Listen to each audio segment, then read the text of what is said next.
Welcome to qnawire. Looking at really supply and demand within the insurance industry, we're supposing that an insurance company decides to increase their annual cost to customers from $5,000 to $6,000. And we'd like to know if this will lead to an increase in their profits and what the overall health of their pool of customers is likely to look like if they do increase their costs. So let's first determine if their profits are likely to increase and what their customer base is going to look like. So if they're currently charging this $5,000 right here, they have a quantity Q note of customers. However, if they increase their price from 5,000 to 6,000, we're going to see now an imbalance of supply and demand. You can see that they're now supplying a quantity sitting here at Q1. However, they're only seeing customer demand at Q2.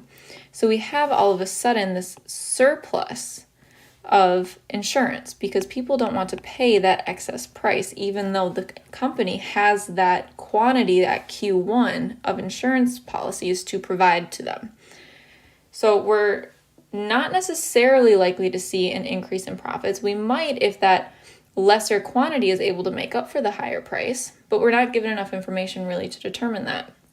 Now, the overall health of their pool of customers, we're likely to see that go down. They're probably going to have fairly unhealthy customers, and that's because those customers who are willing to pay this higher price for their services are likely going to be those customers who really need it, meaning it's probably going to be those people who are unhealthy, right? Unhealthy people tend to need health insurance far more often, and they're more likely to pay more for it than those who are healthier.